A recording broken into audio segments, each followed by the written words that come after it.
Oke, saya ulang ya. Bismillahirrahmanirrahim. Assalamualaikum warahmatullahi wabarakatuh. Saat ini kita masuk di mata kuliah ekologi perairan ya. Salah satu bahannya adalah produktivitas primer ya, atau disebut dengan primary productivity. Ya, mata kuliah ini erat kaitannya dengan fitoplankton, erat kaitannya dengan semua proses-proses fotosintetik yang ada di lautan atau yang ada di perairan umum ya. Karena apapun yang ada dalam perairan itu kalau kita lihat itu banyak proses yang terjadi, dan yang paling utama adalah proses-proses yang bersifat prinsipal dalam lautan itu sendiri. Salah satunya adalah proses fotosintetik yang dilakukan oleh fitoplankton, karena mata kuliah ini erat kaitannya dengan plankton itu sendiri ya. Makanya di depan saya kasih gambar dengan fitoplankton, salah satunya adalah diatom yang kemudian itu menjadi ciri dari proses-proses fotosintetik di permukaan perairan, karena ini merupakan gambaran dari fitoplankton yang umum berada di perairan umum ya. Kalau kita lihat di perairan umum ya, atau di perairan laut dan lain-lain, kita lihat adalah ada dua tipe organisme yang umum yang melakukan proses produktivitas primer ini sendiri. Kalau kita lihat organisme itu ada dua deh ya. Yang pertama autotrop, organisme autotrop. Organisme autotrop itu adalah umumnya organisme yang bisa memproduksi makanan atau sumber energinya itu dari proses fotosintetik. Ya, dari proses fotosintetik dia bisa melakukan proses untuk mensintesa bahan-bahan yang kemudian itu menjadi energi bagi tubuhnya, dan itu juga tersedia bagi organisme yang lain. Jadi organisme autotropik itu sendiri ada tumbuhan ya, alga, baik itu makroalga maupun mikroalga ya. Ada beberapa bakteri juga ya, bakteri plankton misalnya yang melakukan proses fotosintetik ya. Dan atau yang berikutnya itu ada kemosintetik ya. Yang jelas bahwa semua energi-energi yang dia lepas atau yang dia kumpul itu sendiri sebenarnya itu akan bermanfaat baik bagi dirinya maupun bagi organisme yang lain, karena dia merupakan dasar ya, dasar dari rantai makanan misalnya. Proses-proses fotosintetik itu terjadi di seluruh lapisan permukaan yang kalau di sana ada klorofil yang dikandung oleh tumbuhan ya, baik itu tumbuhan tingkat rendah maupun tumbuhan tingkat tinggi. Ya. Yang berikutnya ada dengan organisme heterotropik organisme, atau organisme yang hanya hanya mengandalkan energi yang dia bisa dapatkan dari organisme lainnya. Biasanya itu hewan ya, atau misalnya beberapa umumnya bakteri ya. Jadi dia hanya bisa dia tidak bisa memproduksi dia tidak bisa melakukan proses fotosintetik ya. Jadi ada dua, autotropi dan heterotropik ya. Umumnya kalau bakteri itu ya dia memang tidak melakukan proses fotosintetik ya, makanya disebut dengan heterotropik organisme atau organisme heterotropik ya. Ada dua proses sebenarnya yang ada di alam yang dilakukan oleh tumbuhan itu sendiri. Yang pertama ada proses fotosintetik atau misalnya kemosintetik, yang kedua adalah respirasi. Ya, kalau respirasi itu dilakukan dua-duanya, baik itu autotrop maupun oleh heterotrop. Ya, karena dia ada CH2O ditambah dengan O2 menghasilkan CO2 ditambah dengan H2O dan energi. Jadi energi yang nanti ini yang kemudian terlepas sebenarnya di alam. Kalau misalnya proses fotosintetik tadi itu berbeda ya. Kalau proses sintetik itu nanti sebentar saya akan jelaskan bagaimana proses-proses itu terjadi di alam sehingga itu bisa menyimpan atau mengumpulkan energi yang akan bermanfaat bagi organisme yang lain ya. Ini adalah tabel dari kalau kita lihat ya, major elektron donor yang kemudian itu ada di umumnya dalam tipe dari produktivitas primer itu sendiri. Jadi kalau ada dua komponen utama ya, ada protosintetik dan ada kemosintetik ya. Jadi model ion-ionnya itu kalau dia fotosintetik itu sebenarnya ada H2O ya, kemudian ada CO2 dan menghasilkan oksigen nantinya di awal akhir ya. Atau misalnya kalau misalnya di alam itu kemudian dia tidak bisa menghasilkan ini, ada namanya anoksigenik ya, dia itu H2S umumnya atau H2 ya. Jadi yang paling banyak di dasar misalnya kalau tidak ada oksigen ya, itu pasti ada gelembung H2S misalnya, atau ada unsur-unsur lain seperti misalnya elektron akseptornya dia seperti Cp2 ya, dan kemudian proses penghasilannya itu SO atau SO4 ya gitu. Atau misalnya ada yang disebut yang berkaitan itu dengan kemosintetik deh, yang dalam proses primer ini sendiri ya. Itu adalah proses nitrifi yang dilakukan oleh bakteri ya. Jadi prosesnya itu dia ada NO2 di sana, ada nitrat ya, ada kemudian amonia, kemudian ada NH2OH ya. Ini adalah ion-ion yang sebenarnya kelompok dari ion donor yang kemudian ada di supply ya, kemudian ada yang apa ya, CO2 misalnya, seperti dia merupakan elektron reseptornya ya, kemudian ada O2 kalau di bagian bawah Anda lihat ya. Ini yang ingin saya sampaikan pada tabel ini, sebenarnya Anda mengerti saja yang berkaitan dengan unsur-unsur yang sangat menunjang proses fotosintetik atau kemosintetik ya. Yang berikutnya kalau kita lihat ini proses fotosintetik umum yang ada di perairan misalnya, atau walaupun itu bukan hanya di perairan tapi yang dilakukan oleh tumbuhan. Jadi ada CO2 ditambah H2O dan mendapatkan pencahayaan atau sinar matahari, itu menghasilkan C6H12O6 ditambah dengan oksigen. Jadi semua proses fotosintetik itu pasti menghasilkan oksigen, ya, energi dan oksigen, ya. Jadi energinya itu adalah C6H12O6.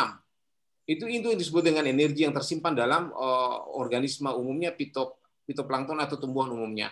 Dan kemudian ada O2, ada oksigen, sehingga memang output akhir dari proses fotosintetik ya, di samping oksigen yang kemudian dilepas, ada juga sebenarnya energi yang terakumulasi atau energi yang diproduksi oleh si tumbuhan atau si fitoplankton itu sendiri ya. Itu yang disebut dengan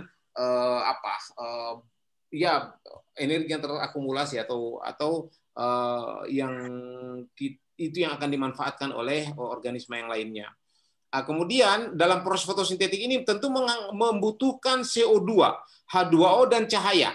Tapi selain itu sebenarnya itu tidak akan berhasil proses fotosintetik itu dengan baik di dalam selnya kalau tidak ada nitrat, fosfat, ataupun organisme-organisme yang lain, Fe, ataupun unsur-unsur yang lain seperti Fe misalnya. Karena seperti nitrat itu pasti akan dibutuhkan ya dalam proses DNA-nya, RNA-nya, dan atau proteinnya itu akan terbentuk, sangat dibutuhkan. Atau misalnya fosfat itu akan dibutuhkan karena dia energi transport yang ada di dalamnya. Juga DNA dan RNA. Ya, kemudian untuk Fe ini misalnya itu karena dia merupakan ini ya, photosynthetic electron chain. Jadi di rantai elektron untuk proses fotosintetik itu pasti akan dipacu oleh ini. Oke, kalau di umumnya N ya, kalau seperti yang saya jelaskan tadi ada N dan P, itu N atau nutrien itu sendiri ada dua. Ada dua kelompok yang bisa kita lihat dalam nutrien ini. Ada yang namanya makronutrien, ada yang namanya mikronutrien. Makronutrien itu seperti yang tadi N, P, Si, S, Mg ya, atau K. Kemudian dia memang banyak di perairan, tersedia banyak sekali di perairan, dan memang bukan banyak sekali sebenarnya. Ketersediaannya itu cukup, kalau pada suatu perairan itu cukup adalah, dan memang dia termasuk unsur-unsur yang umumnya tersedia dan dibutuhkan cukup banyak oleh organisme itu sendiri. Organisme kalau tumbuhan tidak bisa hidup tanpa ada suplai NP ya, atau suplai unsur-unsur yang lain. Atau fitoplankton itu silikat misalnya, atau Mg misalnya, atau K misalnya. Itu kalau tanpa itu susah untuk kemudian bisa bertumbuh dengan baik. Di samping itu juga ada mikronutrien. Mikronutrien itu adalah unsur-unsur yang sedikit yang ada di sana tetapi tetap dibutuhkan oleh organisme. Ya, organisme itu tetap membutuhkan itu. Dan memang kalau kita lihat ya, di perairan itu rasionya dia sangat-sangat kalau di di perairan misalnya submerged water tumbuhan ya, di NP dan C itu misalnya nitrat, fosfat, nitrat, dan karbon itu sendiri, fitoplankton di bawah itu seperti kalau P itu 1:1 ya, kalau N itu fitoplankton lebih banyak dibutuhkan, dan C itu ya nilai karbon itu lebih banyak untuk SW itu submerged water, artinya tumbuhan yang ada di bawah permukaan air. Ya, kalau fitoplankton itu kan 106. Artinya ini perbandingan yang dibutuhkan oleh atau perbandingan yang ada dalam, yang bukan dibutuhkan tapi yang ada dalam antara tumbuhan tingkat rendah, tumbuhan tingkat tinggi yang ada di bawah permukaan perairan dan fitoplankton ya, itu. Karena keseluruhannya ini pasti membutuhkan nitrat, membutuhkan fosfat, atau membutuhkan nutrien, unsur-unsur hara lah untuk proses pertumbuhannya. Kalau kita lihat perbandingannya ya antara submerged water ini atau misalnya dengan floating di water ini ya, phytoplankton misalnya ya di atas itu ada yang disebut dengan macronutrient limitation atau batas yang bukan batas ya, ketersediaan yang di alam ya, frekuensinya itu kalau kita lihat yang paling tinggi sebenarnya di marine itu nitrat atau N ya. Kalau di freshwater phytoplankton itu yang paling banyak itu adalah fosfat misalnya ya. Sebenarnya ini adalah unsur yang menjadi limiting factor dia, artinya menjadi batas kebutuhan dari setiap organisme ini atau setiap tumbuhan ini di alam ya itu.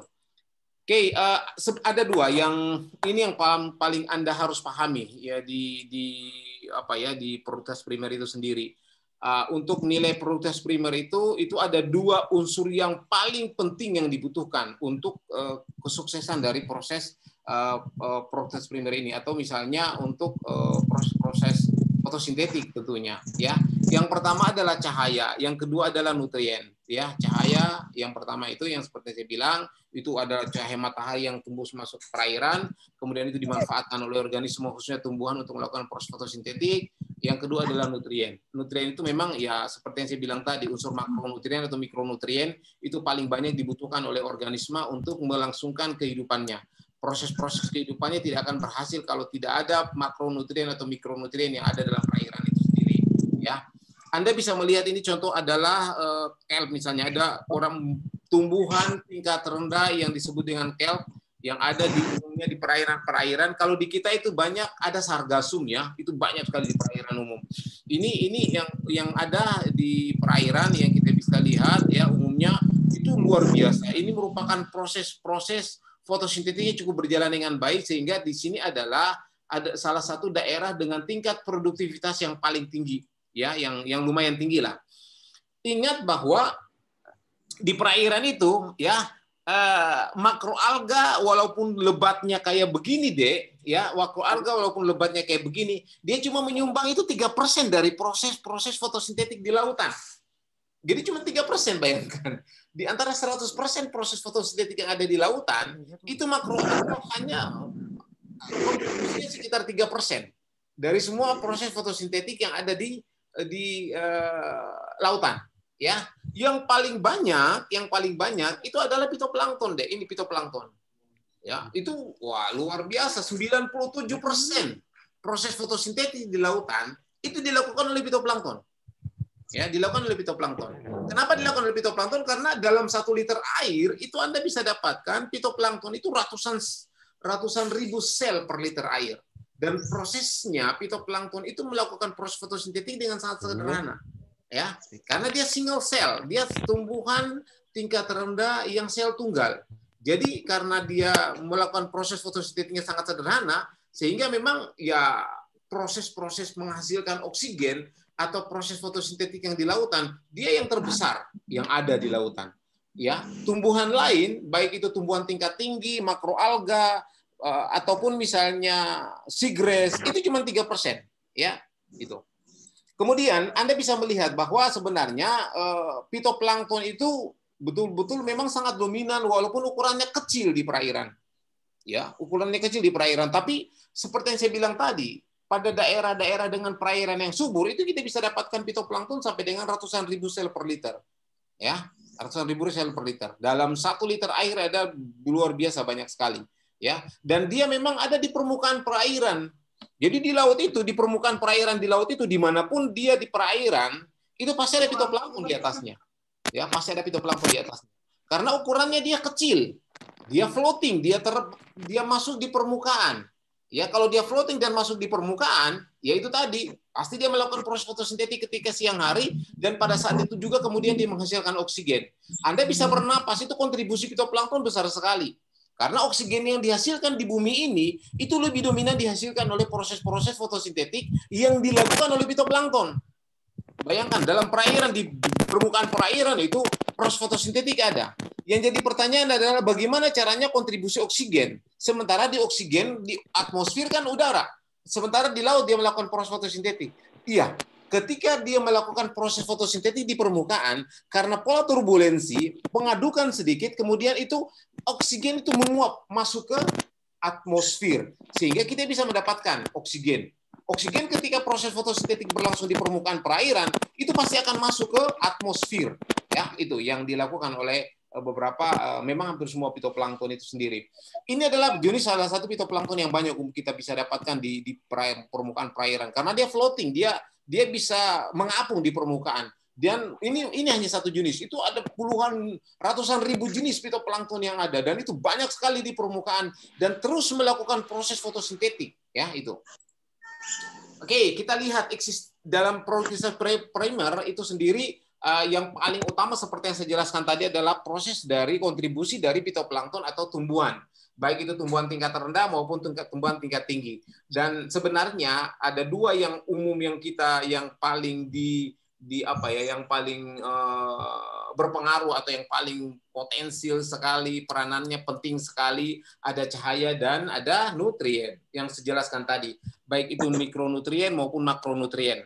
Dalam ekosistem, ya, ada model ekosistem yang ada dua model dalam ekosistem yang ada. Yang pertama adalah transfer energi, ya, atau jalur dari energi ini sendiri yang masuk ke dalam suatu ekosistem itu sendiri. Atau yang kedua adalah ada yang namanya mass transfer atau misalnya disebut dengan siklus dari materi dan siklus dari energi, ya, ada dua. Ya, ada siklus dari materi dan ada siklus dari energi. Coba, tolong diperhatikan, saya jelaskan. Seperti yang saya jelaskan di belakang tadi, itu ada cahaya matahari. Ya, ini cahaya matahari. Ya, cahaya matahari ini sangat dibutuhkan dalam proses fotosintetik. Tanpa ada cahaya, itu proses fotosintetik tidak akan bisa berjalan dengan baik. Ya, tidak akan pernah berjalan dengan baik proses fotosintetik kalau misalnya cahaya itu tidak ada. Tapi kalau cahaya ada, proses fotosintetik berjalan dengan sangat baik. Yang melakukan proses fotosintetik adalah tumbuhan, baik itu tumbuhan tingkat rendah maupun tumbuhan tingkat tinggi. Ya, kalau kita bicara tentang tumbuhan, ada dua, ada yang sel ada yang sel banyak dan ada yang sel tunggal. Ada yang fitoplankton tadi, itu autotrof, seperti yang saya jelaskan tadi. Organisme yang pertama adalah autotrof karena dia merupakan kunci dari produktivitas primer. Autotrof itu adalah organisme yang mampu untuk mensintesa bahan-bahan organik yang kemudian dibantu dengan cahaya untuk menimbun energi dan kemudian melepaskan oksigen dari proses fotosintetik.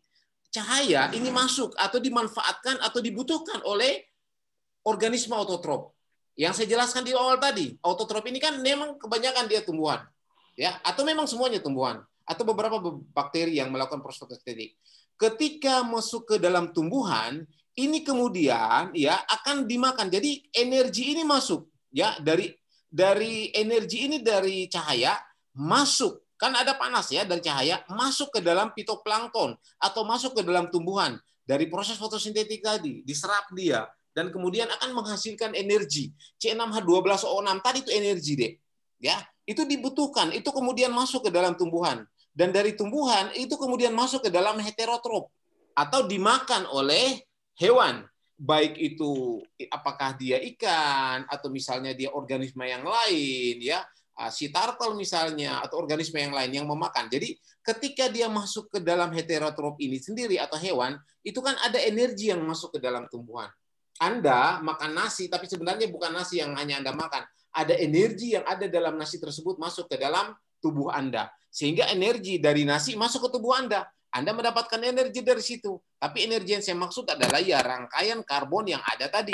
Ya, ini autotrof, kemudian masuk ke heterotrof. Oke. Dari autotrof tadi kemudian masuk ke heterotrof, itu kemudian ada dua jalur yang ada. Yang pertama itu dari hewan-hewan herbivora, itu bisa dimakan lagi oleh hewan karnivora. Karena karnivora pasti akan memakan herbivora.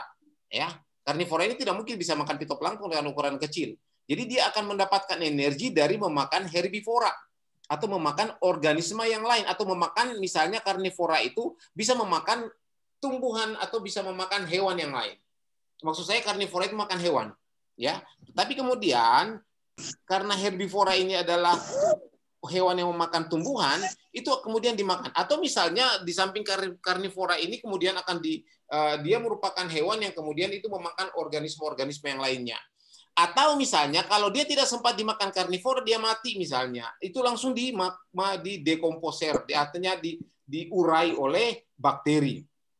Ya, saya lanjut ya. Kalau misalnya dia di heterotrop, kemudian ini ya di heterotrop ini kan banyak tingkatannya. Yang top predator misalnya, kemudian kayak hiu itu kan misalnya tidak dimakan oleh yang lain, kemudian dia akan mati, kemudian akan diurai oleh bakteri. Dan oleh bakteri ini ya semua energi itu akan hilang di perairan dengan cahaya energi akan hilang seiring dengan hilangnya panas yang ada di perairan itu sendiri. Jadi energi hilang ya, bakteri ini hilang, tetapi materinya masih ada karena bakteri ini kan memakan unsur-unsur tadi. Bakteri ini memakan unsur-unsur tadi diurai ya, bakteri ini kemudian ada yang namanya setelah diurai oleh bakteri, ada unsur-unsur tadi kemudian lepas ke perairan. Ada ya disulfate inorganic nutrient. Jadi unsur-unsur nitrat tadi, fosfat tadi, itu adalah unsur yang kemudian diurai dan dia masih merupakan unsur.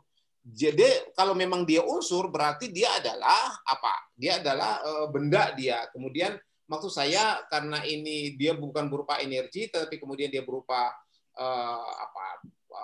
benda yang saya bilang tadi, unsur-unsur yang saya bilang tadi, kemudian dia akan dimanfaatkan lagi oleh fitoplankton. Jadi dia siklus terus berputar. Jadi energi bisa hilang ke perairan, tapi materi ini tadi tidak hilang karena dia terus berputar. Ya itu. Oke, saya jelaskan lagi yang ini ya. Kalau kita lihat energi ini, yang tadi sebenarnya ini lebih kompleks sedikit ya. Karena ada dua energi, baik itu energi siklus energi maupun siklus materi yang ada dari cahaya masuk ke autotrop, kemudian masuk ke heterotrop lagi, kemudian ada heterotrop yang lain lagi, kemudian itu ini akan dimanfaatkan juga oleh ada omnivora, ini lebih lengkap misalnya sedikit ya. Kemudian ada herbivora, kemudian ada karnivora ya, kemudian tapi ini sebenarnya sama dengan yang tadi simpel ya. Kalau dia tidak dimakan, kemudian dia mati, diurai oleh bakteri, unsur-unsur yang diurai oleh bakteri masuk lagi ke perairan, disulfate inorganic nutrient, kemudian akan dibutuhkan lagi oleh beberapa fitoplankton atau semua fitoplankton membutuhkan N dan P tadi, kemudian masuk lagi. Jadi semacam perputaran. Jadi memang materi ini tidak pernah hilang ya, materi ini terus berputar di perairan ya. Tapi kemudian kalau energi itu ada yang lepas di perairan ya itu. Kalau kita lihat ya, baik itu pada zona, jadi proses ini tidak hanya terjadi pada daerah-daerah apotik, tapi juga daerah-daerah apotik atau daerah yang tanpa ada oksigen sama sekali, misalnya di dasar perairan misalnya, ya dasar perairan.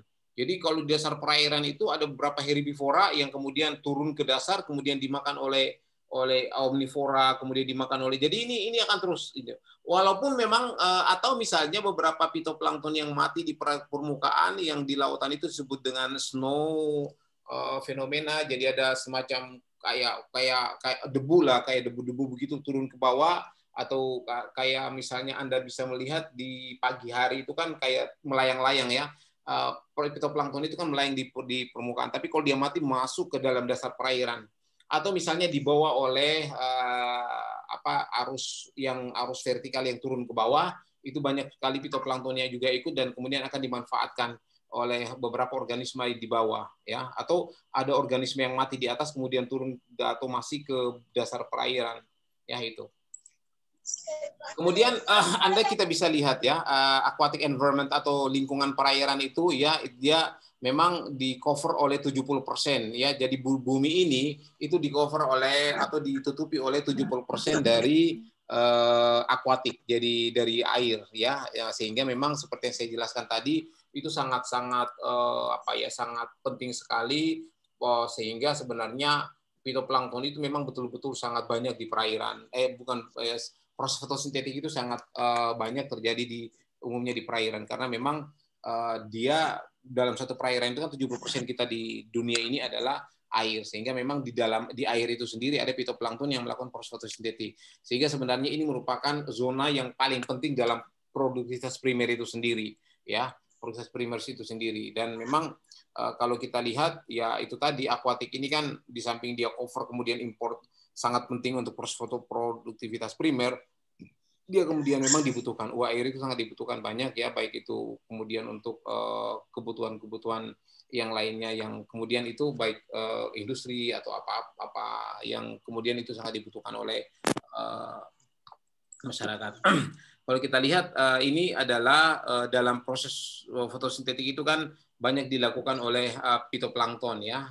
Fitoplankton itu kan habitatnya di perairan umum ya, baik itu di badan air maupun di dasar perairan, sehingga memang kalau kita lihat habitat dari semua organisme ini sendiri kan itu dia planktonik ya di badan air ya. Dan kemudian memang ini adalah kalau kita lihat microbe suspension in water column ini yang memang ada di sana ya.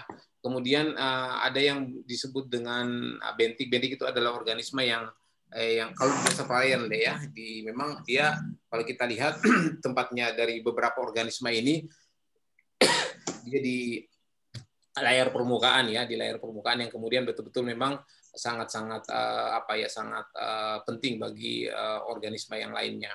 Dan memang kalau di atas permukaan ya, itu memang banyak baik itu mikroalga misalnya yang kemudian itu banyak dibutuhkan oleh organisme-organisme tingkat rendah, organisme yang memang baik itu suspensus feeder maupun deposit feeder yang membutuhkan itu. Karena memang kalau kita lihat dari rantai makanan itu sendiri yang saya pernah jelaskan tadi, Dek, itu ini kan habitat dari beberapa tumbuhan yang melakukan proses fotosintetik ya. Kalau misalnya mats itu di permukaan, kemudian ada biofilm itu kemudian kelihatan sebenarnya. Biofilm itu maksudnya ada di lapisan atas sekali permukaan, itu banyak sekali dibilang dengan biofilm itu ada banyak sekali bentik diatom di permukaan sebenarnya. Cuman di kasat mata kita tidak lihat. Sehingga ini menunjang memang proses-proses fotosintetik dan menunjang proses adanya proses primer yang ada ya. Ini kan kalau ada proses primer kemudian akan dimakan oleh zooplankton, dimakan oleh filter feeder misalnya karena dia adalah fitoplankton, kemudian ini zooplankton juga pasti akan dimakan oleh filter feeder ya. Itu kemudian ada di dalam, kalau kita lihat ya stepnya itu memang ini sangat penting dan sangat sangat penting dan sangat mempengaruhi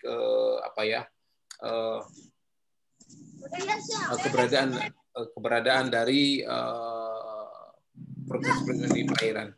Kalau ini lagi kita lihat ya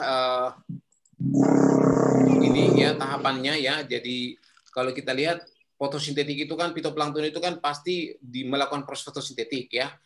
Itu yang kemudian prosesnya ya, kalau kita lihat proses primer ini fitoplankton kemudian dia akan dimakan atau zooplankton ya, dimakan oleh zooplankton. Kemudian kalau misalnya dia tidak dimakan oleh zooplankton, dia akan bisa mati kemudian dimakan oleh diendapkan atau diurai oleh bakteri ya. Dan kemudian memang dalam proses produksi primer itu sendiri, kalau si fitoplankton itu sendiri sebenarnya dia yang paling utama ya. Jadi kalau kita bicara tentang proses primer itu kita bicara tentang proses-proses fotosintetik yang kemudian itu pasti akan ditujukan kepada si fitoplankton dan si organisme tumbuhan itu sendiri ya. Karena memang ya itu tadi di dalam perairan ada kalau kita bisa lihat dalam perairan itu sendiri sebenarnya di badan air ya itu fitoplankton kemudian dia sangat bertanggung jawab lah kalau kita bilang dalam proses-proses primary production di lingkungan perairan. Jadi memang ini yang responsible of most primary production. Jadi dia sangat berpengaruh, sangat dialah yang memang kalau kita bicara tentang proses primer itu kita bicara di badan air deh ya, kita bicara tentang fitoplankton. Tapi kalau kita bicara tentang proses primer di pinggir pantai itu bukan hanya fitoplankton, tetapi juga ada tumbuhan misalnya ya itu. Kemudian akan di-grazing. Jadi 50% sebenarnya ya dari total karbon itu akan dilepas menjadi dissolved oxygen matter. Jadi bahan-bahan organik yang ada di perairan ya. Itu yang kemudian selebihnya itu pasti akan dimanfaatkan juga oleh organisme yang lainnya. Dan yang saya jelaskan juga tadi itu si fitoplankton itu sebagai dasar dari rantai makanan ya. Dia merupakan komponen utama atau major food and supply and aquatic environment. Artinya dia merupakan supply utama untuk rantai makanan yang ada di perairan, ya. Dan memang dia mensupport itu kompleks food web. Jadi rantai makanan yang ada di perairan itu memang sangat-sangat disupport. Kalau memang yang sangat bertanggung jawab adalah si fitoplankton itu sendiri. Sehingga kalau kita lihat sebenarnya kalau kita bicara tentang proses primer itu kita bicara tentang fitoplankton di badan air. Kalau kita bicara proses primer, kalau di pinggir pantai kita bicara tentang tumbuhan yang ada di pinggir perairan, ya itu. Ini adalah kalau dilihat lagi sebenarnya proses primer itu sendiri adalah total dari karbon dalam gram, ya. Jadi dikonversi menjadi bahan-bahan organik persatuan areal tertentu per waktu. Jadi yang saya jelaskan di awal tadi itu adalah proses-proses untuk baik itu proses fotosintetik maupun proses yang lainnya. Tetapi kalau kita lihat setelah berkembang, setelah tumbuhan ini ada, yang paling penting adalah biomasa dari tumbuhan itulah sebenarnya yang disebut dengan produk primer. Jadi nilai karbon itu adalah nilai dari biomasa dari si fitoplankton ini atau biomasa dari si tumbuhan ini, baik itu lamun ataupun makroalga. Jadi sehingga sebenarnya yang disebut dengan produk primer itu adalah total dari jumlah karbon yang ada. Ya, jadi karbon yang dimaksud itu dalam satu unit, ya, misalnya dalam gram atau mikrogram karbon per areal tertentu per waktu. Waktunya itu bisa bulan atau tahun. Tapi umumnya orang menggunakan tahun. Air hangat naik. Oke, itu. Kemudian tapi kemudian setelah saya jelaskan tadi, ada faktor-faktor yang menjadi limiting, yang menjadi pembatas dari pertumbuhan dari tumbuhan ini tumbuhan ini sendiri, sehingga sebenarnya kalau kita lihat ini akan sangat berpengaruh terhadap baik itu kebutuhan atau misalnya yang membatasi lah dia pertumbuhan dia. Tapi di perairan itu adalah beberapa faktor-faktor yang justru memacu pertumbuhan ini. Ya. Kalau kita lihat sebenarnya fotosintetik itu sendiri adalah unsur yang luar biasa dibutuhkan dalam proses-proses ini. Tetapi di samping itu dalam satu areal itu tidak tergantung pada bagaimana proses fotosintetik, karena apa? Tiba-tiba dalam satu daerah itu misalnya ada upwelling. Wah, itu pasti akan banyak. Jadi ketersediaan. Jadi kan gini, kalau saya bilang tadi jumlah gram dari karbon dari fitoplankton yang ada, sehingga semakin banyak fitoplankton yang ada pada satu perairan, itu semakin menandakan bahwa perairan itu memiliki produksi primer yang tinggi atau memiliki perairan yang subur. Ingat bahwa salah satu kunci untuk melihat perairan itu subur atau tidak, itu kita lihat dari bahan-bahan karbon yang ada.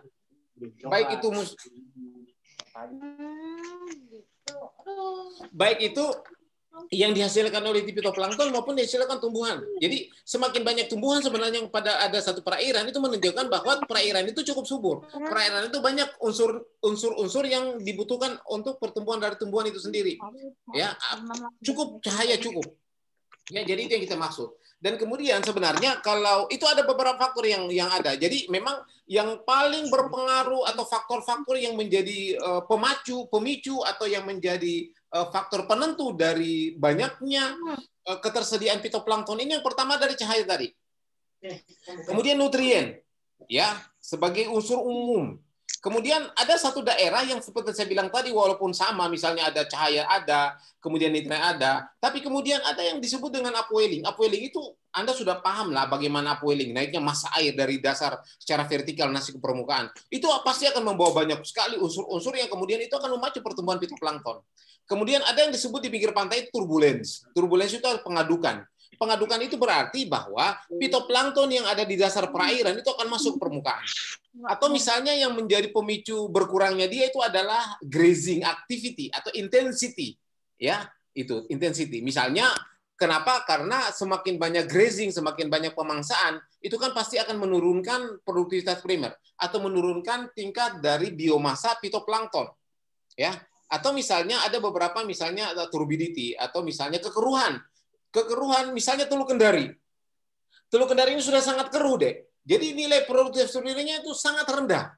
Kenapa? Karena tidak ada proses fotosintetik yang bagus terjadi di sana. Jadi di dasar perairan susah fitoplankton berfotosintetik. Jadi itu yang jadi faktor-faktor, ada faktor yang memacu dan ada faktor yang membatasi pertumbuhan dari fitoplankton ini sendiri. Sehingga yang penting Anda pahami sebenarnya itu adalah kalau kita bicara tentang produktivitas primer, itu kita bicara tentang banyaknya unsur C yang ada dalam satu perairan itu sendiri yang dihasilkan oleh tumbuhan dari hasil fotosintetik dalam satuan gram karbon per areal tertentu per tahun misalnya. Fitoplankton ada dalam 1 liter itu kan banyak fitoplankton. Nah, fitoplankton ini tadi sebenarnya itu dia ada dalam perairan, dan ketika dia ada dalam perairan banyak faktor yang memicu dia. Seperti yang saya bilang tadi, yang memicu utama untuk bisa meningkat jumlahnya di perairan cahaya atau nutrien misalnya. Atau misalnya biar misalnya sama-sama nutrien sama nitrat, ketersediaan nitrat sama, tapi ada satu daerah yang jauh lebih tinggi fitoplanktonnya karena apa? Karena ada upwelling. Atau misalnya karena ada turbulensi yang kemudian itu ada materi yang dari dasar perairan masuk ke permukaan.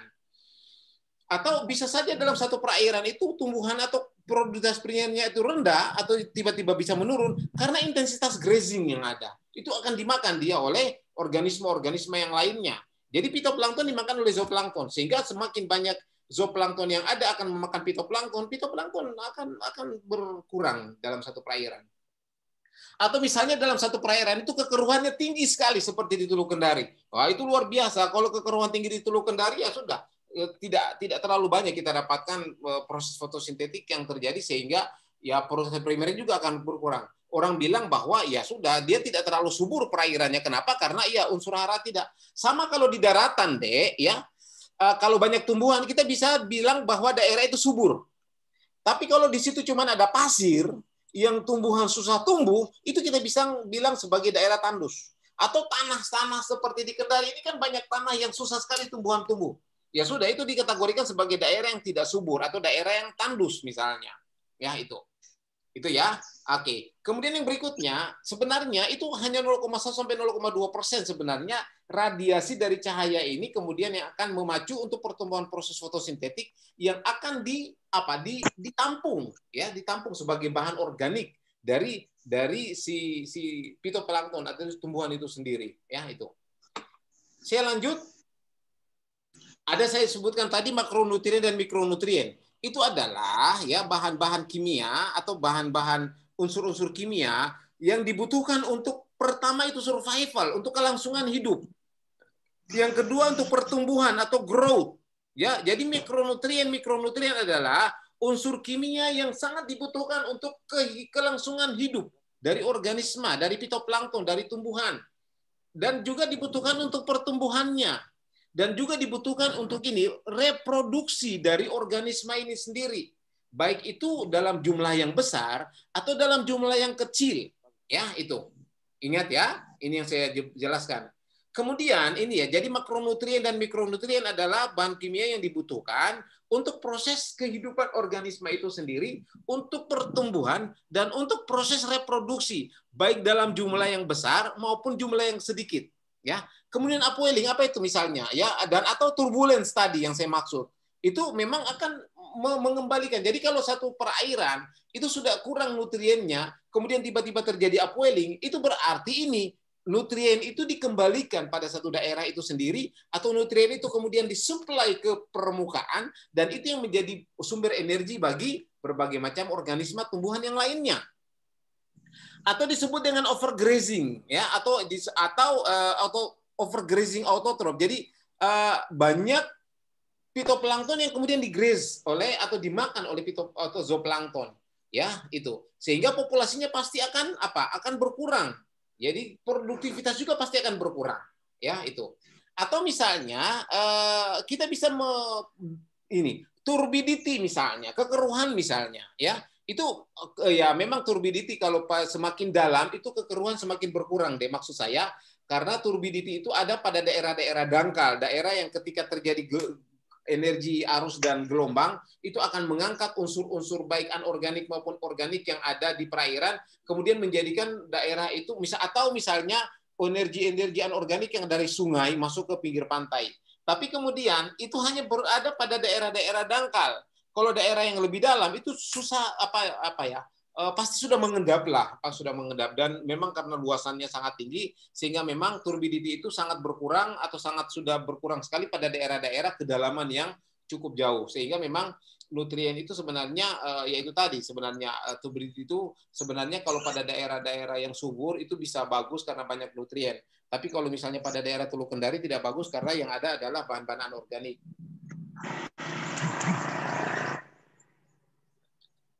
Oke. Saya lanjut deh ya. Oke, ini ya. Ini adalah kalau kita lihat dari estuari misalnya ya, ada bari, ada apa namanya, ada daratan yang masuk ke perairan. Ini adalah gelombang ya, gelombang itu akan masuk. Jadi ini yang kalau misalnya ada di perairan ini akan membawa banyak energi dan kemudian fitoplankton ada, dan kemudian ini yang menjadikan daerah-daerah estuari itu ya cukup lumayan subur lah. Kemudian ini adalah kalau kita lihat modelnya ya, dan kemudian ini yang disebut dengan turbulensi today ya. Jadi dasar perairan kalau ada pola gerakan gelombang ya, pasti unsur-unsur ini yang akan kemudian masuk ke permukaan ya itu. Atau misalnya ini deh, ya kalau kita lihat sebenarnya banyaknya tingkat produktivitas primer ya itu yang ada itu akan sangat berbeda ya pada suatu daerah-daerah itu memang karena itu sangat tergantung atau sangat dipengaruhi oleh ketersediaan. Jadi ini productivity varied greatly, lihatnya variasi dari produktivitas primer itu sangat beragam ya, sangat beragam sekali, dan memang perbedaan itu pada suatu perairan itu sangat bergantung pada ketersediaan cahaya ya. Jadi itu merupakan respon atau sangat ketergantungan dari ketersediaan cahaya itu sangat ada ya, ataupun dari nutrien. Jadi ada dua yang saya bilang tadi, nutrien dan cahaya. Jadi intinya adalah dalam suatu perairan itu kandungan nilai produktivitas primer itu sangat bervariasi tergantung pada ketersediaan nutrien dan ketersediaan cahaya. Misalnya satu contoh, kita ini kan di dunia ini kan ada 4 musim deh, tapi kita di Indonesia itu ada 2 musim. Tropik dan kalau kita musim hujan dan musim panas ya. Tapi kalau di daerah lain atau di daerah-daerah beriklim dingin dan sedang, itu ada 4 musim. Ada musim dingin, ada musim musim dingin, kemudian ada musim semi, kemudian ada musim panas, kemudian ada musim gugur. Itu siklus, 4 siklus. Itu akan sangat berbeda dengan kita, dia punya proses-proses itu. Ya, sehingga sebenarnya itu akan berpengaruh terhadap ketersediaan cahaya. Ya, ketersediaan cahaya. Jadi kalau cahaya yang ada di permukaan ya masuk ke daerah-daerah tropik itu ya itu misal ada daerah yang cukup subur misalnya dengan kecerahan tinggi ya lumayan energinya itu bisa sampai ke dasar, dan pada dasar perairan juga pasti akan banyak tumbuhan-tumbuhan yang bertumbuh dengan baik. Jadi variasi itu yang memang cukup menjadi perhatian untuk kita bisa lihat bahwa pada suatu daerah misalnya itu ketersediaan dari cahaya memang itu sangat berpengaruh, misalnya ya pada daerah tropik atau subtropik ya ketersediaan cahaya itu berpengaruh untuk masuk ke dalam perairan karena akan sangat berbeda deh ya, akan sangat berbeda. Kecuali misalnya pada daerah-daerah yang memang thermocline misalnya dari batas thermocline, tapi kemudian ada di sana ada pola upwelling. Upwelling itu misalnya naiknya massa air dari dasar naik ke permukaan, itu pasti akan membawa unsur-unsur nitrat fosfat yang ada dari dasar perairan dan masuk ke permukaan ya, sehingga sebenarnya itu pasti akan memacu tingginya produktivitas primer yang ada di sana. Walaupun memang itu pada beberapa daerah-daerah sana itu tidak terlalu subur, tapi kemudian ketika dipacu dengan adanya upwelling itu pasti akan meningkatkan tingkat kesuburannya karena nitrat fosfat pasti akan bertambah di sana ya. Oke, kemudian yang berikutnya misalnya ya kalau kita lihat sebenarnya upwelling ini banyak terjadi pada daerah-daerah yang justru bukan pada daerah tropik misalnya ya itu. Tapi kalau pada daerah tropik itu memang kita cukup tinggi produktivitas primer kita karena di kita itu banyak sekali daerah-daerah dengan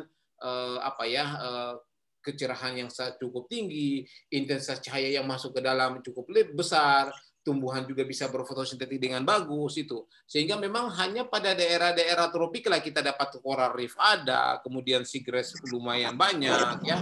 Tapi kalau batasannya tidak, kalau memang hanya terumbu karang lah. Tapi pada daerah-daerah subtropik juga itu luar biasa, tingkat kesuburannya sangat tinggi. Jadi memang bukan berarti pada daerah tropik tinggi proteinus primernya, tidak, tapi ada pada daerah-daerah subtropik juga itu justru jauh lebih tinggi dia punya proteinus primer di sana, karena memang berjubel di sana. Itu ada, saya pernah melihat penelitian di daerah-daerah dingin di Hokkaido itu luar biasa, makroalganya sangat lebat sekali, banyak sekali, berbeda dengan kita sangat kecil dan sedikit.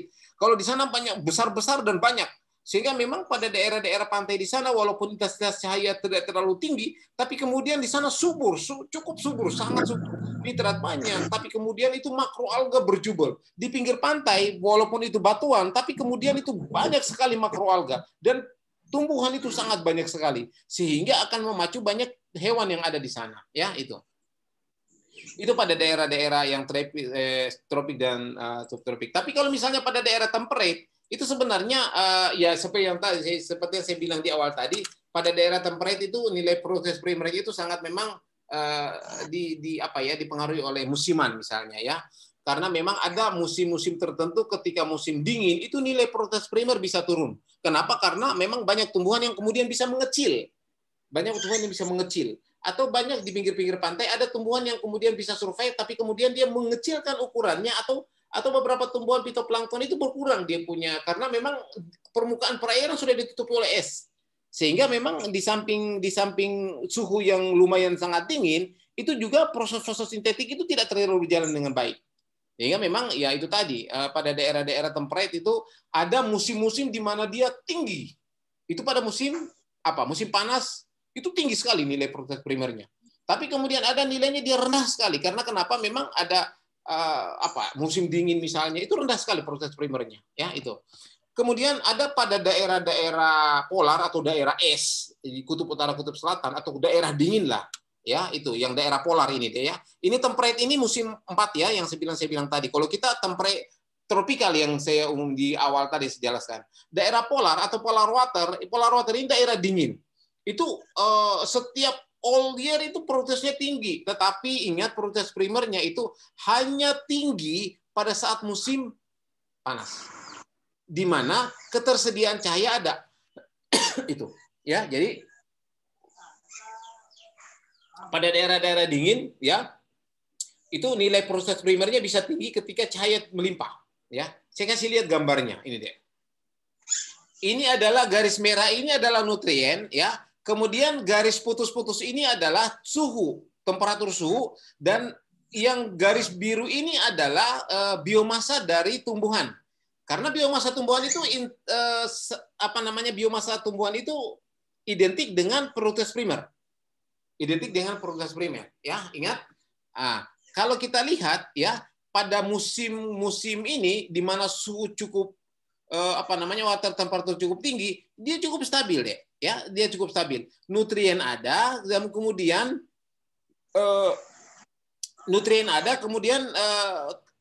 proses primer atau misalnya biomasa dari tumbuhan ini ya cukup lumayan, tidak terlalu berfluktuatif ya. Tapi coba lihat ya, ketika ada satu daerah misalnya ya, kemudian dia tiba-tiba tinggi ya, jadi dia bermusim. Ini suhu meningkat. Itu ketika terjadi peningkatan suhu, itu akan diikuti dengan peningkatan biomasa dari fitoplankton atau tumbuhan. Biomasa tumbuhan. Biasanya itu kan suhunya bisa rendah. Ya, bisa rendah misalnya pada musim-musim ini. Ya, bisa rendah. Ya. Oke. Itu maksud saya nutriennya bisa rendah deh. Bisa rendah karena pada musim-musim ini itu memang betul-betul ketika terjadi peningkatan ini itu diserap bagus dia punya nitrat. Sehingga memang akan menurunkan kandungan nitrat, tapi meningkatkan biomasa dari fitoplankton atau tumbuhan yang lain. Ada satu yang lumayan agak unik. Anda bisa melihat bahwa nutrien itu rata, tapi kemudian water temperaturnya juga biasa rata. Tapi kemudian tiba-tiba ada musim summer yang ketika suhu agak tinggi, ya suhu agak tinggi, itu tiba-tiba meningkat dia punya fitoplankton ini. Iya, itu meningkat fitoplanktonnya, ya itu. Ini adalah beberapa grafik atau fenomena yang terjadi di alam, ya, yang memang sangat menarik kalau kita lihat tentang nilai produktivitas primer di alam. Jadi tidak rata. Ingat dek, nilai produktivitas perairan dalam satu perairan tidak ada yang rata, selalu berfluktuatif tergantung pada ketersediaan cahaya dan ketersediaan nitrat dan fosfat tadi. Ya, itu yang betul-betul harus kita pahami dengan baik, ya itu. Kemudian Anda bisa melihat bahwa sebenarnya nilai produktivitas primer itu ya itu akan bervariasi ya, misalnya mulai dari 25 sampai 1.250 gram per meter per tahun itu pada lingkungan perairan ya, atau misalnya pada daerah-daerah estuari ya itu. Daerah estuari tinggi deh. Ingat, daerah estuari itu adalah daerah dengan tingkat produktivitas primer yang cukup sangat tinggi. Ya, kalau di daerah ocean atau open water ya agak rendah lah kalau kita lihat, karena biomasa, kita bicara tentang biomasa dari tumbuhan ini tadi. Dan kemudian kalau kita lihat di daerah-daerah open ocean atau daerah terbuka, nilai produktivitas primer ini itu sangat tergantung pada bagaimana ketersediaan cahaya ini tadi kemudian ada di beberapa lapisan, tapi kemudian juga memang dipengaruhi oleh beberapa intensitas, baik itu misalnya dari proses grazing tadi. Ya, atau misalnya proses-proses yang lainnya, sehingga sebenarnya ya kalau kita lihat sebenarnya ada beberapa daerah-daerah di perairan itu cukup rendah dia punya nilai produktivitas primernya itu sendiri ya, karena memang itu tadi ada disebut dengan buoys, itu artinya ada pola yang dimana pola distribusi dari fitoplankton ini ada yang spot-spotnya itu cukup berkurang karena memang pola pergerakan dari arus ataupun dari pola-pola yang ada di dalam satu perairan itu sendiri. Karena dalam satu perairan ya, khususnya di lautan ya, kalau kita lihat itu memang ada tiba-tiba itu masa air turun ke bawah deh. Ya, ada masa air turun ke bawah. Kenapa turun ke bawah? Karena perubahan tekanan. Dia tiba-tiba turun ke bawah sehingga memang menyisakan daerah kosong yang kemudian di situ sangat rendah proses primernya. Ya, karena unsur-unsur itu masuk ke dasar perairan sendiri. Jadi memang ada titik-titik. Jadi dalam satu perairan itu tidak merata. Jadi kalau di perairan pantai itu bisa merata dia di tingkat produktivitas primernya. Tapi kalau daerah-daerah terbuka yang luas sekali itu tidak merata dia punya. Tidak semua daerah-daerah perairan yang luas itu sama dia punya nilai produktivitas primer itu sendiri deh. Kemudian kalau kita lihat pada daerah-daerah continental shelf, daerah pinggir pantai ini ya nilainya itu 50 sampai 200 gram karbon per meter kubik per tahun ya, karena memang kenapa? Karena nutrien di sana cukup ada intensitasnya dari terutama ini nutrien wash in from land. Jadi dari daratan itu masuk ya, masuk ke perairan misalnya ya. Kemudian ada proses-proses turbulensi, ada tadi yang saya bilang itu nitrat masuk ke atas perairan yang bersumber dari dasar. Jadi ini karena nutrien ya ada bersumber dari daratan, atau misalnya ada pola turbulensi ya, ada pasang, ada surut, ada gelombang, turbulensi itu kemudian mengangkat nutrien itu masuk ke yang berasal dari dasar perairan masuk ke permukaan ya itu. Atau pada daerah-daerah polar, daerah-daerah dingin ya, itu mempunyai tingkat produktivitas tinggi ya, pada daerah polar area have high productivity, mempunyai produktivitas yang cukup tinggi ya, karena memang pada daerah ini tidak ada proses-proses yang saya bilang tadi. Mixingnya jangan memang cukup inilah, tapi kemudian tingginya produktivitas primer saya bilang tadi itu memang karena ketersediaan nitrat yang ada tadi. Ya tidak ada pembatasan, tidak ada batasan-batasan, tidak ada layar-layaran terbentuk karena fenomena alam itu tadi. Kemudian pada daerah ekuatorial ya itu memang mempunyai daerah-daerah yang bisa tinggi nilai produktivitas primernya karena memang proses upwelling ada di sana ya, proses upwelling ada di sana. Kemudian ada beberapa daerah-daerah juga yang Anda bisa melihat lah proses-proses pergerakan. Jadi semua ini sebenarnya itu global pola-pola yang Anda pahami adalah semua fenomena-fenomena alam dan lautan di lautan, baik itu gelombang, arus, itu akan sangat berpengaruh terhadap nilai produktivitas primer dari suatu perairan itu sendiri. Dan memang kalau kita lihat pada laut terbuka misalnya ya, di mana rantai makanan itu memang ya kalau kita lihat ada di sana transfer dari energinya itu agak rendah deh, karena intensitas yang ada di sana itu hanya fitoplankton dimakan oleh zooplankton.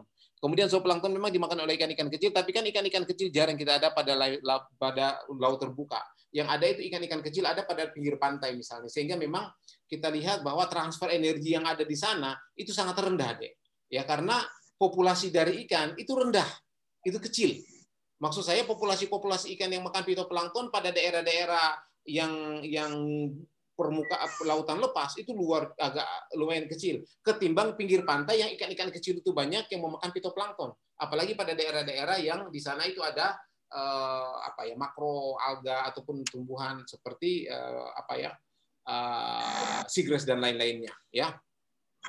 Kemudian kalau kita kalkulasi ya di tahunan ya karena produktivitas dari ikan ini misalnya ya annual fish production itu 240 million ton per tahun misalnya ya.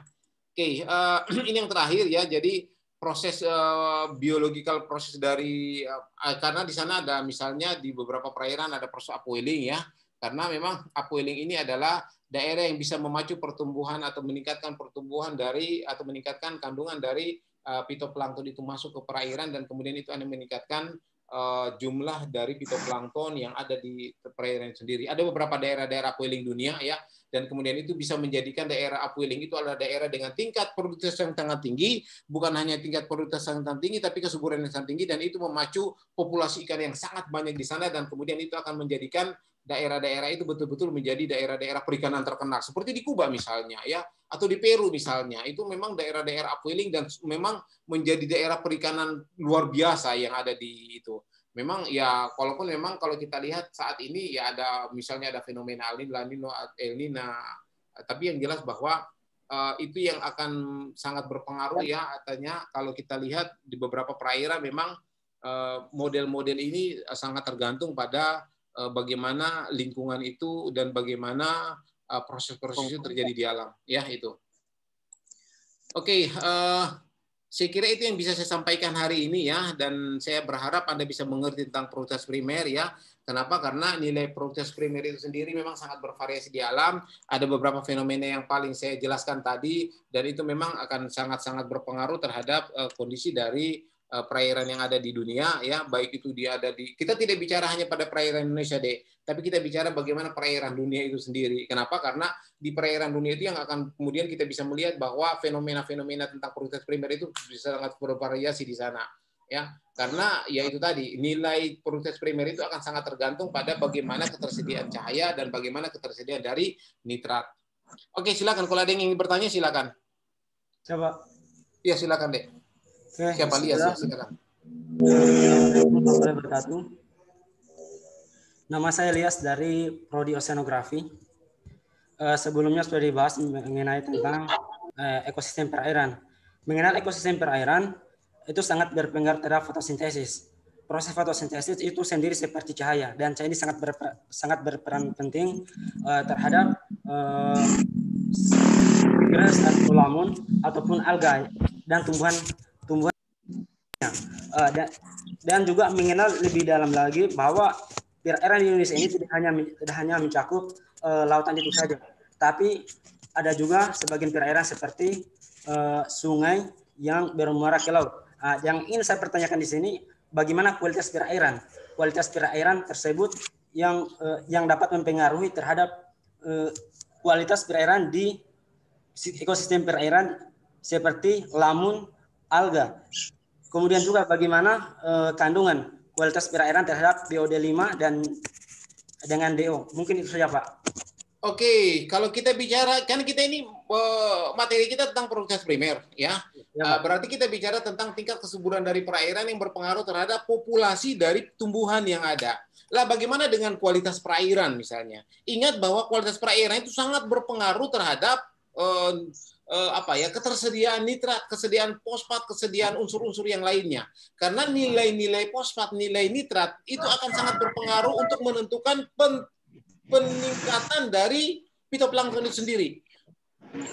perairan yang cukup subur itu akan memacu peningkatan fitoplankton atau peningkatan proses-proses fotosintetik yang kemudian itu memacu pada peningkatan nilai proses primer itu sendiri. Karena saya sudah jelaskan di awal bahwa nilai proses primer itu diambil dari jumlah karbon yang ada pada satu perairan yang dikandung oleh fitoplankton ataupun dikandung oleh tumbuhan itu tadi. Bagaimana dengan unsur yang lainnya? Itu tadi sangat menunjang. Bagaimana dengan apakah oksigen iya DO ya gini. Kita coba melihat bahwa kalau kita melihat tentang kandungan oksigen yang ada pada satu perairan, itu kita bisa melihat dari proses fotosintetik deh.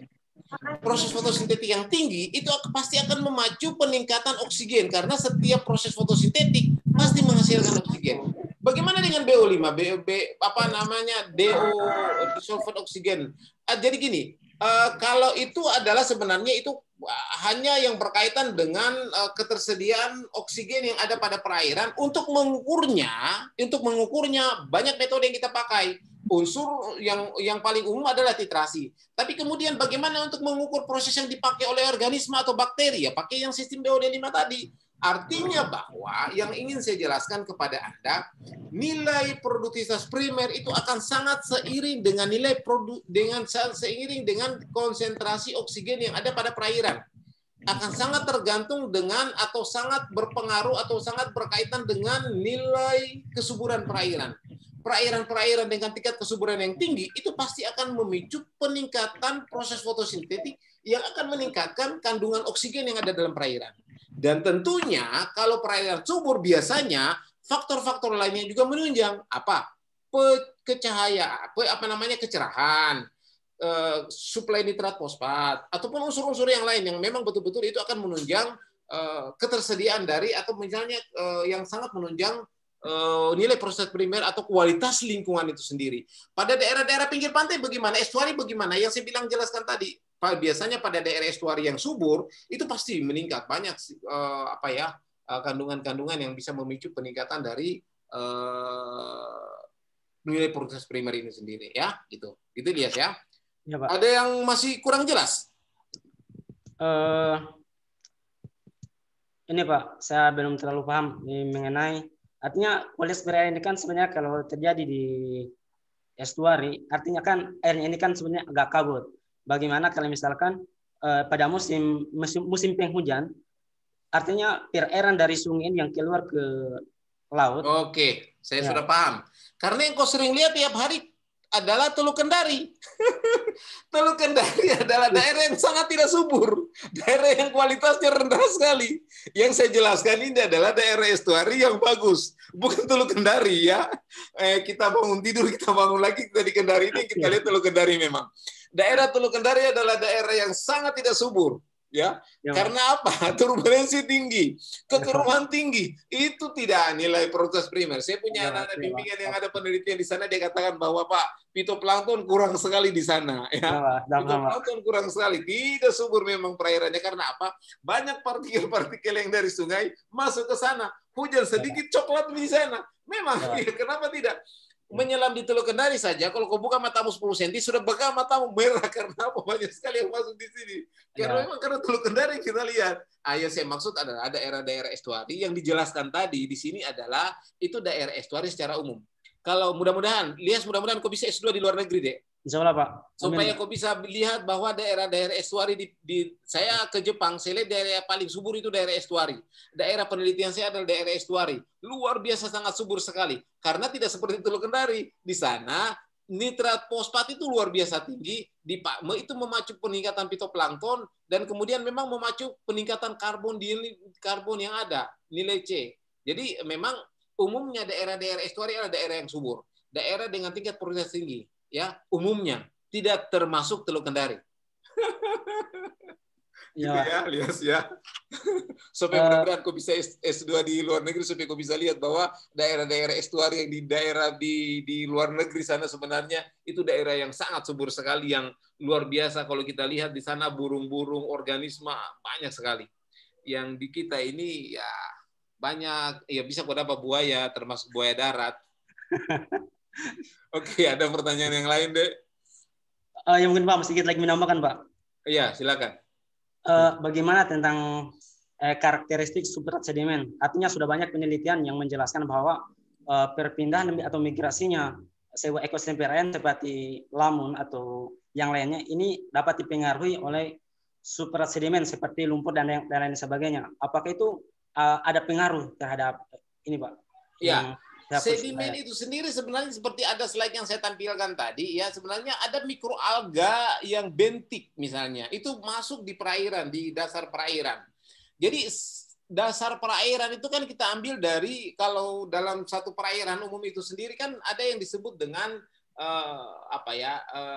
substrat perairan itu kan banyak tipenya ya. Nah, kalau kita lihat pada daerah-daerah estuari itu kebanyakan substrat yang berlumpur lah yang paling umum.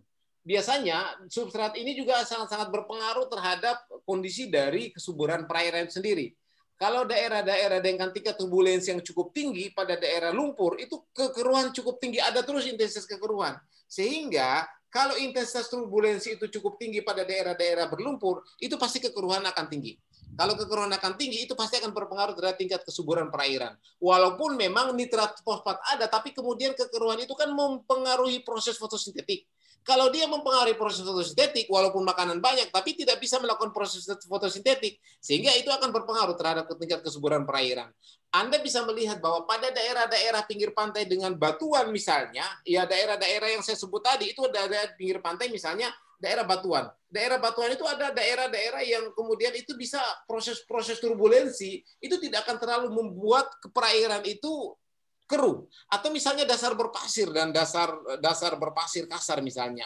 Ada turbulensi tapi tidak terlalu keruh, tidak terlalu banyak, tidak terlalu sering dan tidak terlalu lama kekeruhannya. Sehingga memang nitrat fosfat bisa ada di perairan, tapi kemudian kekeruhan anorganik itu bisa tenggelam di perairan.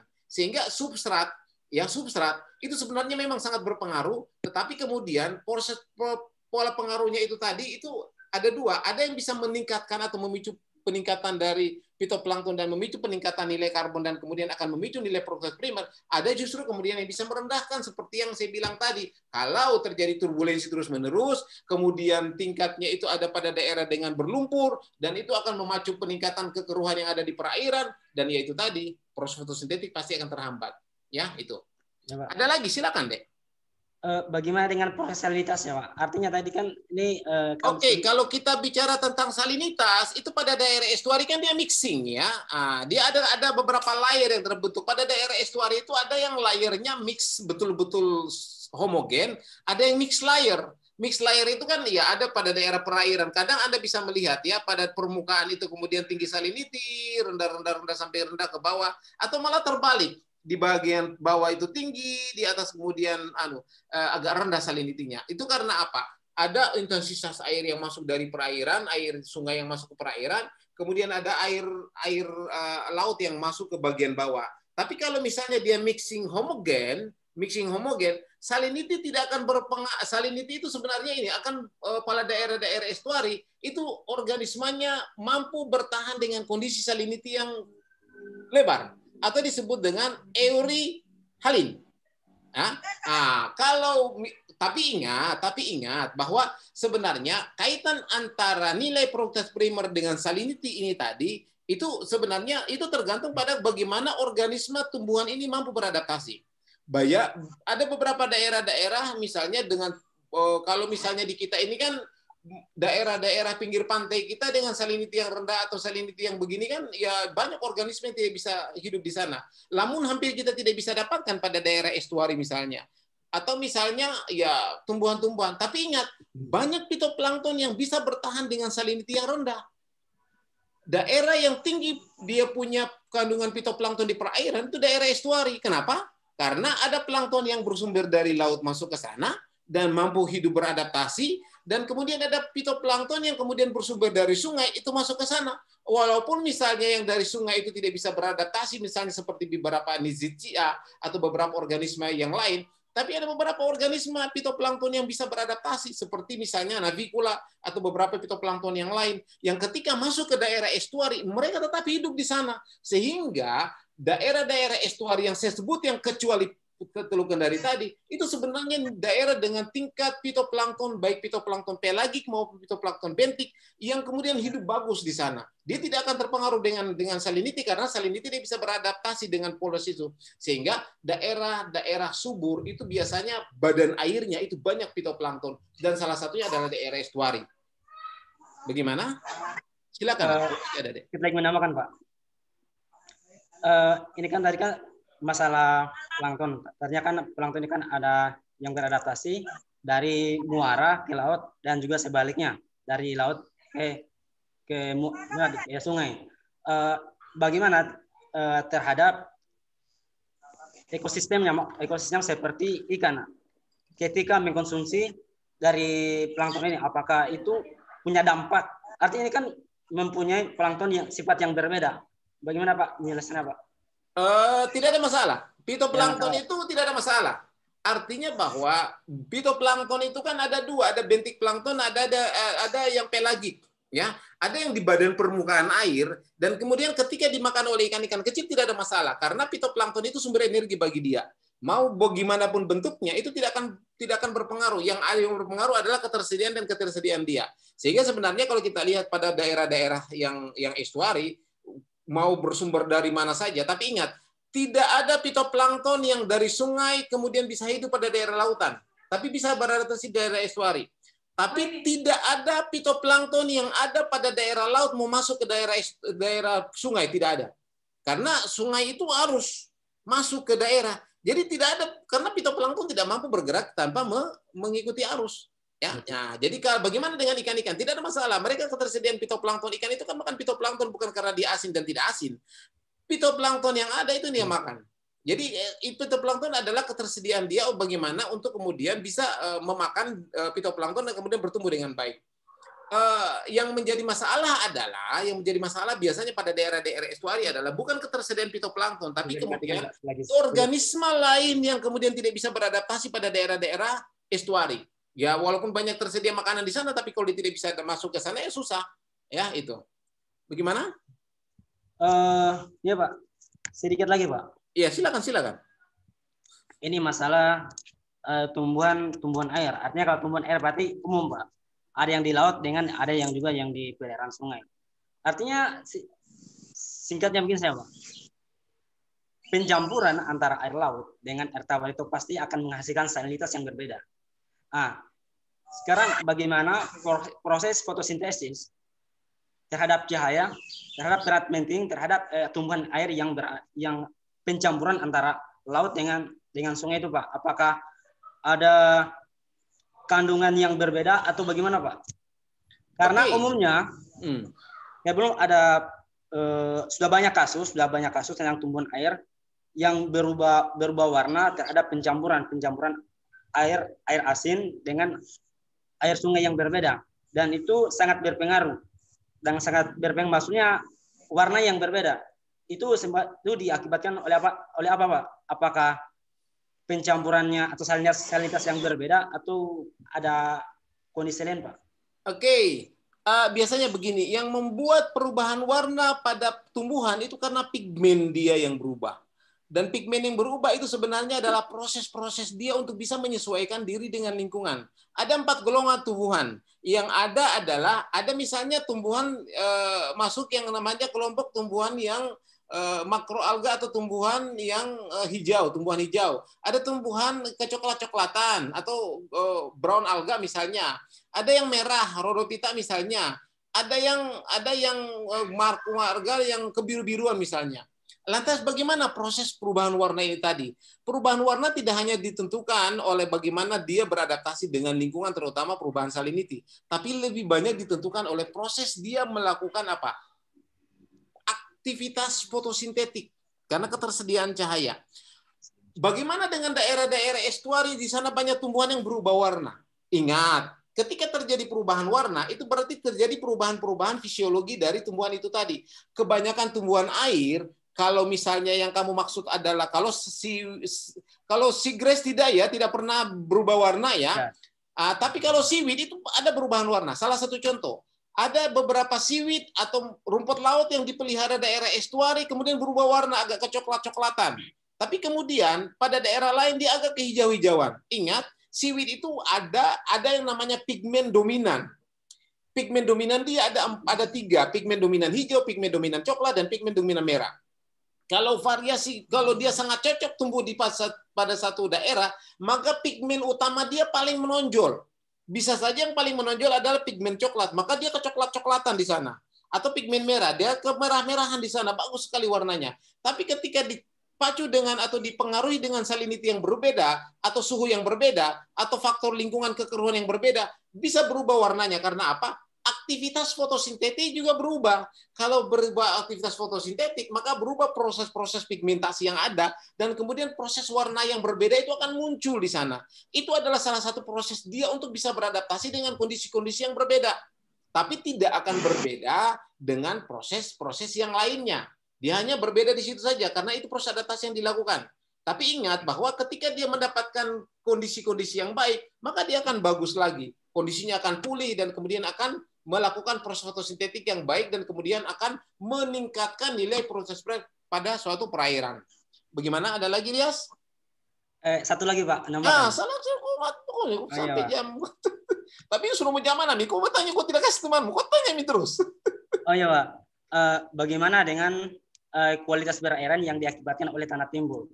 Artinya tadi kan sudah dijelaskan bahwa kualitas perairan ini sudah disebabkan oleh fotosintesis dari cahaya matahari itu sendiri. Tapi di Indonesia ini kan mempunyai 2 musim, dan salah satu musim yang sering dialami dan banyak mengakibatkan itu salah satu adalah musim penghujan. Di mana musim penghujan ini sering mengakibatkan yang namanya arus atau tanah longsor atau tanah timbul yang mengalir ke perairan. Dan bagaimana kondisinya terhadap kualitas perairan dengan ekosistemnya, Pak. Tanah timbun atau tanah timbun yang masuk ke perairan? Tanah timbul, Pak. Tanah timbul yang diakibatkan oleh hujan itu sendiri, Pak. Oh, tanah timbunan yang kemudian masuk ke perairan. Tanah timbul, Pak. Tanah timbul. Tanah timbul? Iya, Pak. Maksudnya tanah timbul itu yang diakibatkan oleh hujan, maksudnya pada saat hujan deras, kemudian itu kan ada sedikit terjadi yang namanya arus yang diakibatkan arus, kemudian tanah yang dari darat turun ke perairan. Oh, tanah timbun. Iya, tanah timbunan yang masuk. Gini. Gini, di perairan kan gini, biasanya karena memang kita kan tinggal di Kendari ya, Kendari. Jadi memang timbunan itu kan banyak ya, tanah timbun itu banyak. Tanah timbun itu kemudian ketika hujan masuk ke sana, itu pasti akan mempengaruhi kekeruhan. Kalau kekeruhan tinggi, itu pasti akan mempengaruhi proses fotosintetik. Kalau proses fotosintetik terganggu, pasti akan menurunkan nilai dari proses primer. Karena nilai proses primer itu sangat tergantung pada proses fotosintetik. Kalau proses fotosintetik rendah, karena tanah timbun ini tadi, karena hujan masuk itu tadi, pasti proses fotosintetik, pasti nilai proses rendah. Karena apa? Karena nilai kekeruhan itu tinggi, dan kemudian kesuburan itu rendah. Kalau itu terjadi, maka sebenarnya yang terganggu adalah ketersediaan cahaya, dan pasti akan terganggu ada apa? Proses fotosintetik dan tumbuhan, fitoplankton, tumbuhan-tumbuhan yang lain. Satu cerita begini deh, satu cerita yang bagus begini. Dulu aku punya dosen-dosen itu, beberapa dosen-dosen ketika saya masih mengajar, Pak Batiar, mereka yang lain-lainnya, itu masih melakukan penelitian di Teluk Kendari. Ada alga di sana, ada lamun di sana. Tapi sekarang sudah tidak ada. Kenapa? Ya karena itu tadi. Banyak tumbuhan yang hilang, tidak bisa beradaptasi karena selalu terkeruh. Jadi memang kekeruhan sangat berpengaruh terhadap apa? Terhadap ketersediaan ketersediaan dari cahaya, dan sangat berpengaruh terhadap proses fotosintetik, dan akan berpengaruh. Jadi banyak daerah-daerah yang ketika misalnya tanah timbul itu masuk ke perairan dan kemudian akan menjadi kekeruhan yang terjadi, itu pasti akan menurunkan kualitas perairan. Ya, coba. Bisa ya? Ya, bisa, Pak. Ya, ada yang lain yang ingin bertanya? Kita sudah mau jam 7, jam 5.45 ini. Tidak ada, Pak. Tidak ada, Pak. Iya, Pak. Oke, semua sudah absen ya. Sudah terwakil kan. Begini, karena ini akhir kuliah, coba kasih on semua videomu, saya mau foto lagi. So, pasang senyum yang paling manis. Oh, sisir, kalau memang sisir memang kau pakai minyak rambut yang tebal. Sudah paling Ini ganteng, Sinta Pak. Amelia kenapa Fotonya. tidak aktif ini? Kasih aktif dulu videomu. Jangan sampai kau cuma pasang video baru kau tidur. Ya, pasang videomu. Saya mau foto lagi. Pokoknya pasang senyum yang termanis. Mana nih videonya ini? Kenapa masih banyak yang belum? Oke, yang kedua, layar 2. Untung saya pakai Zoom ya. Ada 200 yang kuliah ini. Yang ketiga. Yang keempat. Yang kelima. Yang keenam. Jadi kalau ada yang protes tidak hadir, saya tinggal tunjukkan. Ada enggak fotomu di sini ya? Yang ketujuh. Yang ke-8, yang ke-9. Saya curiga ini ada yang tidur ini. Habis dia kasih nyala, dia bawa dia tidur. Oke, semua demikian ya. Ini pertemuan pertama sekaligus pertemuan terakhir dari saya. Saya harap Anda mengerti. Untuk yang lainnya nanti kita bisa ketemu ya. Yang MSP, yang IKL, yang ABP, nanti kita ketemu di metode ilmiah. Semuanya kita akan ketemu pada mata kuliah yang berbeda. Sebelum kita akhiri kuliah ini, mari kita berdoa bersama. Kita berdoa bersama, semoga Allah memberikan kita kesehatan. Semoga Allah memberikan kita rahmat, memberikan kita ilmu, memberikan kita pengetahuan, dan kita dijauhkan dari corona, kita dijauhkan dari semua virus, kita dijauhkan dari semua penyakit-penyakit yang akan mengganggu kita.